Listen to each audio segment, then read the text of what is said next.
صحت ہو جائے۔ اس آیت مبارکہ میں توبۃ النصوحہ بہت ہی قابل غور جملہ ہے۔ حضرت عمر فاروق اعظم رضی اللہ تعالی عنہ ارشاد فرماتے ہیں توبۃ النصوحہ کا مطلب کیا ہے؟ حضرت عمر فاروق اعظم رضی اللہ تعالی عنہ ارشاد فرماتے ہیں توبۃ النصوحہ کا مطلب یہ ہے کہ جب انسان ایک مرتبہ اپنے گناہوں سے توبہ کر لے تو دوسری مرتبہ اس گناہ کو نہ کرے۔ توبۃ النصوحہ کا مطلب کیا ہے؟ توبۃ النصوحہ کا مطلب یہ ہے کہ جب انسان ایک مرتبہ اپنے گناہوں سے توبہ کر لے تو دوسری مرتبہ اس گناہ کی طرف رجوع نہ کرے۔ توبۃ النصوحہ کا مطلب کیا ہے؟ توبۃ النصوحہ کا مطلب یہ ہے کہ جب انسان ایک مرتبہ اپنے گناہوں سے توبہ کر لے تو دوسری مرتبہ اس گناہ کا خیال اپنے دل میں نہ لائے۔ توبۃ النصوحہ کا مطلب کیا ہے؟ توبۃ النصوحہ کا مطلب یہ ہے کہ جب انسان ایک مرتبہ اپنے گناہوں سے توبہ کر لے تو دوسری مرتبہ اس گناہ کی طرف قدم نہ اٹھائے۔ جس طرح دودھ میں جانے کے بعد گھر سے نہیں نکالا جاتا۔ توبۃ النصوحہ کا مطلب یہی ہے کہ اگر آپ اپنے گناہوں سے ایک مرتبہ توبہ کر دو تو دوسری مرتبہ اس گناہ کو مت کرو۔ اگر آپ اپنے گناہوں سے ایک مرتبہ توبہ کر دو تو دوسری مرتبہ اس گناہ کی طرف رجوع نہ کرو۔ توبۃ النصوحہ کا مطلب یہی ہے کہ اگر آپ اپنے گناہوں سے توبہ کر دو تو دوسری مرتبہ اس گناہ کی طرف قدم نہ اٹھاؤ۔ یاد رکھیے گا اس دنیا کی ہر چیز کو پڑا ہونا ہے، اس دنیا کی ہر شے کو پڑا ہونا ہے، اس دنیا کی ہر عزت کو پڑا ہونا ہے۔ کوئی چیز اس دنیا میں باقی رہنے والی نہیں ہے۔ یہ سجد فرا ہو جائے گا، یہ خطرہ فرا ہو جائے گا۔ کوئی چیز اس دنیا میں باقی رہنے والی نہیں ہے۔ اگر کوئی چیز باقی رہنے والی ہے تو وہ محبت رسول ہے، وہ رسول کی محبت ہے۔ اگر کوئی چیز باقی رہنے والی ہے تو وہ محبت خدا ہے۔ اگر کوئی چیز باقی رہنے والی ہے تو وہ محبت اصحاب ہے۔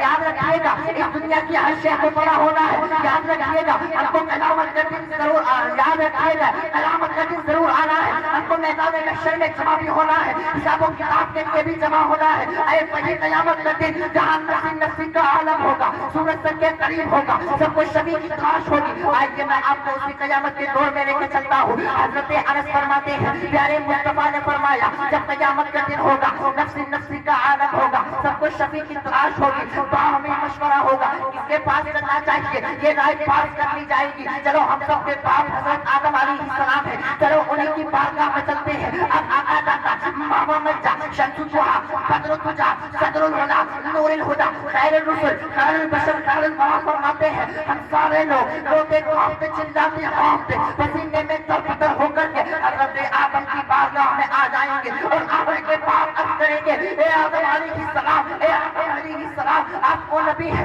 آپ کو نبی ہے کہ اللہ تبارک و تعالیٰ نے آپ کو سب سے پہلے پیدا فرمایا تھا۔ اے آدم علیہ السلام آپ کو نبی ہے، آپ کو نبی ہے کہ اللہ تبارک و تعالیٰ نے آپ کی توبہ قبول فرمائی تھی۔ اے آدم علیہ السلام، اے آدم علیہ السلام آپ کو نبی ہے، آپ کو نبی ہے کہ اللہ تبارک و تعالیٰ نے آپ کو جنت الفردوس میں رکھا تھا۔ اے آدم ہماری شفاعت فرما دو، ہمیں جنت کا پروان عطا فرما دو۔ حضرت آدم فرمائیں گے لست لہا، آج میں اس کام پر مقرر نہیں کیا جاؤں گا، تمہاری کچھ مدد نہیں کر سکتا، ہاں اتنی رہنمائی کر سکتا ہوں کہ تم سارے لوگ حضرت ابراہیم کی بارگاہ میں جاؤ۔ اب ہم سارے لوگ روتے کانپتے چلاتے ہانپتے پسینے میں تربتر ہو کر کے حضرت ابراہیم کی بارگاہ میں آ جائیں گے اور آنے کے بعد عرض کریں گے اے ابراہیم علیہ السلام، اے ابراہیم علیہ السلام آپ کو نبی ہے، آپ کو نبی ہے کہ جب نمرود نے آپ کو آگ میں ڈالا تھا تو اللہ تبارک و تعالیٰ نے قرآن مجید میں ارشاد فرمایا تھا قُلْنَا يَا نَارُ كُونِي بَرْدًا وَسَلَامًا عَلَىٰ إِبْرَاهِيمَ، اے آگ ابراہیم میں ٹھنڈی ہو جا، سلامتی والی ہو جا۔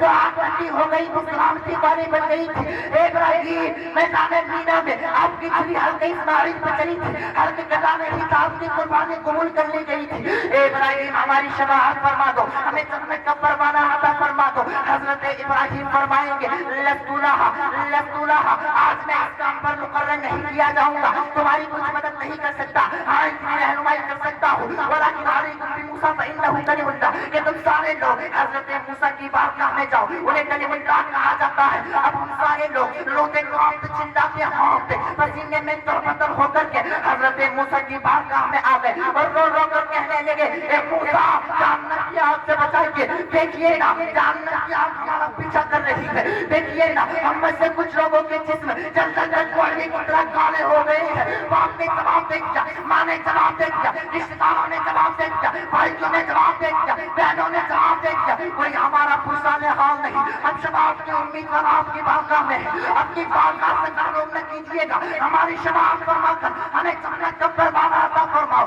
حضرت موسیٰ فرمائیں گے رسولہ آج میں اس کام پر مقرر نہیں کیا جاؤں گا, تمہاری کوئی مدد نہیں کر سکتا, اتنی رہنمائی کر سکتا ہوں. وَلَٰكِنْ عَلَيْكُمْ بِعِيسَىٰ فَإِنَّهُ رُوحُ اللَّهِ وَكَلِمَتُهُ. کیونکہ تم سارے لوگ حضرت عیسیٰ کی بارگاہ میں جاؤ. انہیں روح اللہ کہا جاتا ہے, انہیں کلمت اللہ کہا جاتا ہے. اب ہم سارے لوگ روتے کانپتے چلاتے ہانپتے پسینے میں تربتر ہو کر کے حضرت عیسیٰ کی بارگاہ میں آ گئے اور رو رو کر کہہ رہے ہیں اے عیسیٰ علیہ السلام, عیسیٰ علیہ السلام, آپ کو نبی ہے, آپ کو نبی ہے کہ اللہ تبارک و تعالیٰ نے آپ کو وہ تصرف دیا تھا کہ لوگ اپنے گھروں میں جو چھپ کر کھاتے پیتے تھے آپ اپنے علم سے بتا دیا کرتے تھے. اے عیسیٰ علیہ السلام, اگر اندھے تک آپ کا ہاتھ پہنچ جایا کرتا تھا تو بیماری دور ہو جایا کرتی تھی. اگر مردے کو کوئی بسم اللہ کہتے تھے تو مردہ اٹھ کر کھڑا ہو جایا کرتا تھا. عیسیٰ علیہ السلام, ہماری شفاعت فرما دو, ہمیں جنت کا پروانہ عطا فرما دو. حضرت عیسیٰ کا جواب سنیے, جہاں تک میں آپ کو پہنچانا چاہ رہا تھا پہنچا چکا ہوں.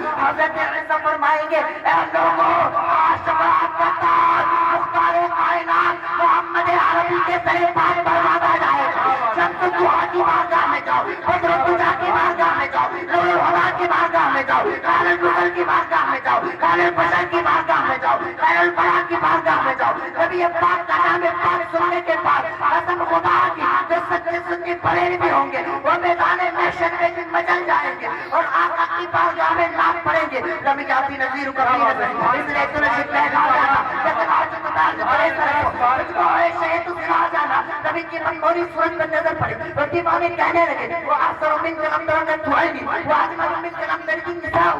نبی کی بارگاہ میں پہنچنے کے بعد چاہے دیوبندی ہو, چاہے وہابی ہو, چاہے نصرانی ہو, چاہے مجوسی ہو, چاہے قادیانی ہو, چاہے یہاں تک سمجھا سنی بریلوی ہو, سب کی زبانیں ایک ہو جائیں گی اور بارگاہ مصطفیٰ میں پہنچنے کے بعد سب یہی کہیں گے یا رسول اللہ, سب نے سبے محشر میں درگاہ دیا ہم کو, سب نے سبے محشر میں درگاہ دیا ہم کو. اے بے قصوں کے آقا تیری دعائیں. نعرہ تکبیر, نعرہ رسالت, نعرہ مسلک اعلیٰ حضرت, مسلک اعلیٰ حضرت امام الانبیاء کانفرنس, امام الانبیاء کانفرنس. نعرہ تکبیر.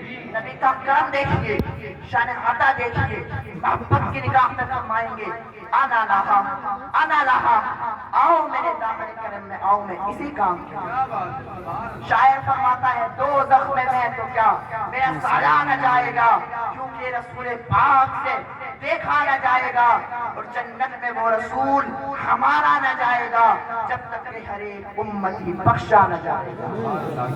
یا رسول اللہ, ہمیں معلوم ہے ہمارے پاس نیکیاں نہیں ہیں, روزے نہیں ہیں, نہ ہمارے پاس حج و زکات ہے, نہ نمازیں ہیں, لیکن ہماری شفاعت کا ذریعہ تنہا آپ کی ذات ہے.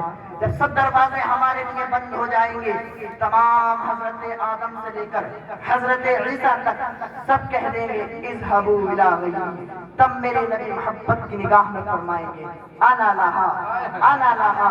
آؤ شفاعت کا تاج اللہ نے آج میرے سر پہ باندھا ہے. لواء الحمد میرے پاس ہے, کوثر میرے پاس ہے, جنت میرے پاس ہے. اور جب میرے نبی خدا کی بارگاہ میں اتنا لمبا سجدہ کریں گے, خدا کی رحمت اللہ دے گی محبوب سر کو اٹھائیے, پریشان نہ ہو, جو کہیں گے وہ سنا جائے گا, جو مانگیں گے وہ دیا جائے گا.